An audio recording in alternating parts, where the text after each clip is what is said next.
membahas tematik materi 8, yaitu tentang kebutuhan bahan ajar dan sarana prasarana pembelajaran tematik. Yang pertama yaitu bahan ajar. Bahan ajar memiliki peran penting dalam pembelajaran, termasuk dalam pembelajaran tematik. Oleh karena itu, pembelajaran tematik pada dasarnya merupakan perpaduan dari berbagai disiplin ilmu yang tercangkup dalam ilmu alam, maka pembelajar ini memerlukan bahan ajar yang lebih lengkap dan komprehensif dibandingkan dengan pembelajaran monolitik. Dalam satu topik pembelajaran diperlukan sejumlah sumber belajar yang sesuai dengan standar kompetensi atau SK yang merupakan jumlah bidang kajian yang tercakup di dalamnya. Fungsi bahan ajar berupa buku teks bagi guru yang dinyatakan oleh Sitepu, yaitu dipergunakan sebagai acuan dalam pertama, membuat desain pembelajaran, 2. mempersiapkan sumber belajar lainnya, 3. mengembangkan bahan ajar yang kontekstual, 4. memberikan tugas, 5. menyusun bahan evaluasi. Dalam pelaksanaan kegiatan pembelajaran tematik, perlu melakukan pengaturan ruang agar suasana belajar menyenangkan. Pengaturan ruang tersebut meliputi 1. Ruang perlu ditata sesuai dengan tema yang sedang dilaksanakan. 2.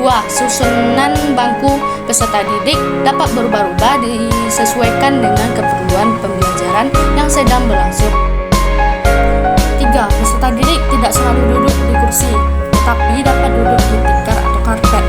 4. Kegiatan hendaknya bervariasi dan dapat dilaksanakan baik di dalam kelas maupun di luar kelas. 5. Dinding kelas dapat dimanfaatkan untuk memajang hasil karya peserta didik dan dimanfaatkan sebagai sumber belajar. 6. Alat, sarana dan sumber belajar hendaknya dikelola sehingga memudahkan peserta didik untuk menggunakan dan menyimpannya kembali. Implikasi terhadap pemilihan bentuk kegiatan. Agar proses pembelajaran berjalan dengan efektif dan tidak menjenuhkan, maka perlu dilakukan variasi pembelajaran yang berkaitan dengan gaya mengajar guru atau teaching style, penggunaan alat dan media pembelajaran, dan pola interaksi pembelajaran. Guru perlu juga menggunakan berbagai bentuk kegiatan, misalnya percobaan, bermain peran, tanya jawab, demonstrasi, dan bercakap-cakap. Implikasi terhadap pemberian respon atau penguatan. Pemberian penguatan perlu dilakukan untuk memberikan respon terhadap perilaku atau perbuatan siswa yang dianggap positif agar perilaku tersebut dapat berulang kembali atau meningkat. Pemberian penguatan ini dapat dilakukan dalam bentuk verbal dan non-verbal. Penguatan verbal berupa kata-kata atau kalimat pujian, dukungan, pengakuan, atau dorongan. Sarana prasarana sumber belajar dan media. Sarana adalah peralatan yang bergerak dan umum yang dipakai secara langsung, misalnya buku, pulpen, papan tulis, komputer, dan lain-lain. Sedangkan prasarana adalah alat penunjang proses pembelajaran, misalnya gedung ruangan, dan lain-lain.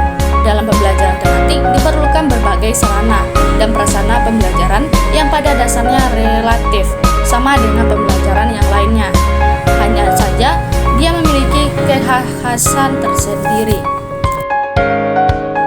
Sumber belajar merupakan segala bentuk sumber baik berupa data, orang maupun benda yang dapat digunakan untuk memberikan fasilitas atau kemudahan belajar bagi siswa maupun guru.